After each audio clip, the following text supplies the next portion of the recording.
నమస్తే, welcome to లీ. మనతో ఉన్నారు సీనియర్ జర్నలిస్ట్ డివి శ్రీనివాస్ గారు. సార్ నమస్తే. నమస్తే సార్, కేంద్ర బడ్జెట్కి సంబంధించినటువంటి అంశాలు తీసుకుంటే అటు వైసీపీ వాళ్ళు నిజంగా టీడీపీకి సంబంధించినటువంటి యొక్క సభ్యులు ఎవరు కూడా సరైనటువంటి ఒక పోటీ ఇవ్వలేదు, మాట్లాడలేదు, ఏమీ తీసుకురాలేదు. దాదాపు ఇప్పుడు జరిగినటువంటి ఒక బడ్జెట్లలో ఏపీకి ఏం జరిగింది, ఏం మేలు జరిగింది, మొత్తానికి రాష్ట్రానికి తుంగలో దొక్కేసని చెప్పి మాట్లాడుతున్నారు వైసీపీ వాళ్ళు. దీన్ని ఎలా తీసుకోవాలంటారు సార్? అంటే జగన్మోహన్ రెడ్డి ఆ లాజిక్ ఎలా మిస్ అవుతున్నాడు? ఒక ఏళ్ళు తెలుగుదేశం వైపు చూపిస్తే 4 ఏళ్ళు నీ వైపు చూపిస్తాయి కదా. 33 మంది ఎంపీలతో నువ్వు 5 ఏళ్లలో ఏం తెచ్చావు? ఇప్పుడు మరి వీళ్ళు 21 మంది ఎంపీలతో 18 నెలల్లో ఏం తెచ్చారో కళ్ళ ముందు కనపడతాను. నువ్వు ఒకసారి ప్రధాని మోడీని తెప్పించావు, అది కూడా నరసాపురంలోనో ఎక్కడ అల్లూరి సీతారామరాజు విగ్రహావిష్కరణకి. ఇప్పటికి వీళ్ళు 3 సార్లు 3 లక్షల కోట్ల పనులకు ఆయనతో శంకుస్థాపనలు, భూమి పూజలు, ప్రారంభోత్సవాలు చేయించారు. విశాఖలో 2 లక్షల కోట్లు, అమరావతిలో 1,00,000 కోట్లు. మొన్న కర్నూలు వచ్చాడు, అక్కడ 15,000 కోట్లతో మోడీ వచ్చి మరి ప్రధాని 3 సార్లు వచ్చి నువ్వెందుకని చేయలేకపోయావు? నీకు ప్రజలు అవకాశం ఇచ్చారు అంటే ఏంటి? బ్లేమ్ గేమ్ ఆడుతున్నావా? ప్రజలు నీకు అవకాశం ఇవ్వకపోతే వాళ్ళ తప్పు, నువ్వేమో దుర్వినియోగం చేశావు. నీ కేసుల కోసం ఎంపీలను అమ్మేసుకున్నావు, నీ తమ్ముడు కేసుల కోసం ఎంపీలను అమ్మేశావు, నీ పార్ట్నర్ ఎక్కడో జార్జియాలో పట్టుబడ్డాడని ఆయన ఇడిపీయటం కోసం పెరేడ్ చేయించావు. అంటే నీ ప్రాధాన్యతలు, నీ కేసులు, నువ్వు ఆ కేసుల నుంచి బయటపడటమే తప్ప రాష్ట్రం కాదు. ఇప్పుడు ఈ బడ్జెటే తీసుకో జగన్. ఇప్పుడు ఎంత వచ్చింది? దగ్గర 7 రైల్వే హై స్పీడ్ కారిడార్లలో 3 ఆంధ్రప్రదేశ్. అంటే ఎంత? 41%. ఇప్పుడు హైదరాబాద్, అమరావతి, చెన్నై, హైదరాబాద్, మరి బెంగళూరు, ఈ అసలు మొత్తం 3 హై స్పీడ్ రైల్వే కారిడార్లు ఆంధ్రప్రదేశ్కి వస్తే ఏమి రాలేదని మీరు తుస్సు అని ఎలా అంటారు? అదే దాంట్లో కూడా 51% ప్రాంతం ఆంధ్రప్రదేశ్ సంబంధించిందని చెప్పి కూడా మనకి అర్థమవుతుంది చాలా క్లారిటీగా. అదే కదా మరి దగ్గర 500 కిలోమీటర్లు వెళ్తుంటే 850 కిలోమీటర్లు ఇక్కడే అభివృద్ధి. అంటే బుల్లెట్ ట్రైన్స్ కోసమే ఈ రైల్వే కారిడార్లు వేస్తున్నారు. నువ్వేంటి బుల్లెట్ ట్రైన్ అన్నావు, రైల్వే కారిడార్ లేదంటావు. 3 కారిడార్లు వస్తే లేదా? అంటే కళ్ళుండి కబోదుల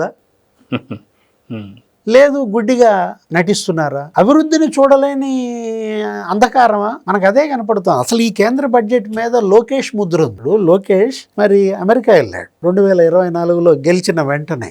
అక్కడ గూగుల్ వాళ్ళని కలిశాడు, డేటా సెంటర్లు పెట్టమని అడిగారు, మైక్రోసాఫ్ట్ వాళ్ళని. వాళ్ళు ఏమనన్నారు?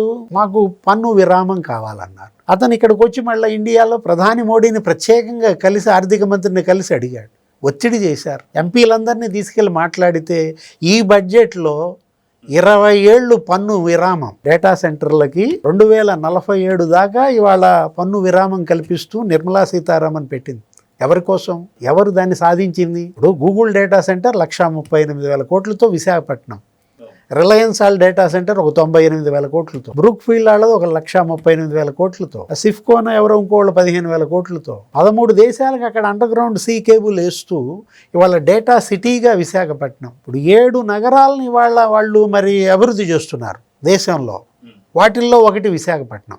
7 నగరాలు దేశంలో టేకప్ చేస్తే మరి ఒక నగరంగా విశాఖను ఎంపిక చేసి నీకు 5,000 కోట్లు వస్తాయి 5 ఏళ్లలో విశాఖ అభివృద్ధికి. నువ్వెందుకని తేలేకపోయావు? నువ్వు తేకపోగా వచ్చే వాటికి అడ్డం పడ్డావు, ఎగ్గొట్టిచ్చావు. యాక్చువల్గా ఉత్తరాంధ్ర, రాయలసీమ, మరి 7 జిల్లాలకి మనకి విభజన చట్టం ప్రకారం రావాల్సిన 50 కోట్లు 2,000 కోట్లు పోగొట్టాడు. కేంద్ర పథకాలు 98 ఎత్తేసాడు. ఆ 9,000 కోట్లు కూడా ఇప్పుడు వీళ్ళు కట్టి పునరుద్ధరించారు. అరే ఇప్పుడు NIHM national health machine Jagan 2,000 కోట్లు పోగొట్టాడు. ఇవాళ పూర్వాంచల్ ఒక కొత్త స్కీమ్ ఒకటి పెట్టారు. ఇప్పుడు మన ఈస్ట్ కోస్ట్ క్యారిడార్ అభివృద్ధి చేస్తున్నారు. మొత్తం దానివల్ల 40,000 కోట్లలో బెనిఫిట్ ఆంధ్రప్రదేశ్కి అత్యధికం. ఇవాళ 5 వర్సిటీ టౌన్షిప్స్ డెవలప్ చేస్తున్నారు. ఏంటి?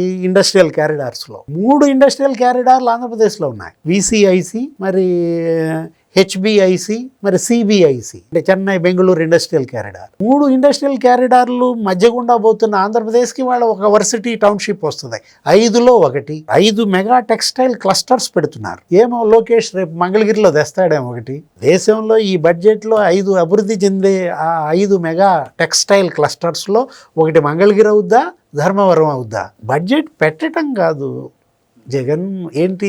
బడ్జెట్ సాధించాలి. ఎక్కడెక్కడ ఏ పద్ధతుల్లో ఎంత అమౌంట్ పెట్టారు, ఆ పద్ధతుల ద్వారా రాష్ట్రానికి ఎంత వస్తుంది అని రాబట్టడమే ఎంపీల పని.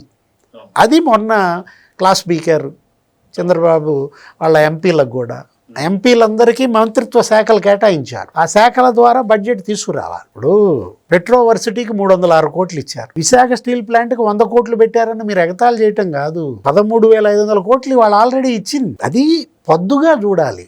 100 ఇస్తుందా, ఇంకా ఎక్కువ ఇస్తుందా, అసలు తగ్గిస్తుందా, మీరు వాడుకోవటాన్ని బట్టి ఉంటుంది. ఇప్పుడు ఇవాళ మనం తీసుకుంటే 1,560 కోట్లు అమరావతి రాజధానికి పెట్టారు. అంటే వరల్డ్ బ్యాంక్ నిధులు, ఏడీబీ నిధులు 15,000 కోట్లు ఉన్నాయి. ఆ రుణాలు కేంద్రమే గ్యారంటీ. దాంట్లో వీళ్ళు వాడుకోంగా మిగిలిన బడ్జెట్ని పద్దుగా చూపించారు. 1,500 కోట్లే వస్తాయా అని అంటే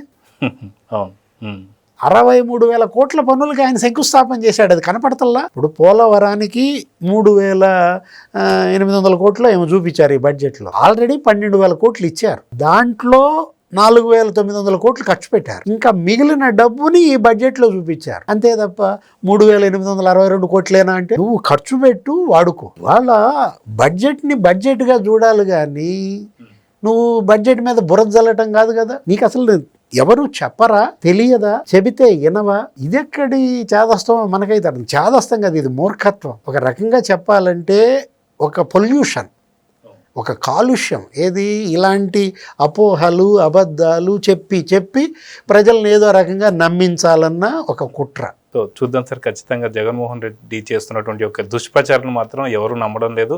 ఖచ్చితంగా రాష్ట్రానికి బంగారు భవిష్యత్తు అయితే ఖచ్చితంగా ఉండబోతుంది అయితే అర్థమవుతుంది. సో నమస్తే sir. Please subscribe to Leo News for more videos.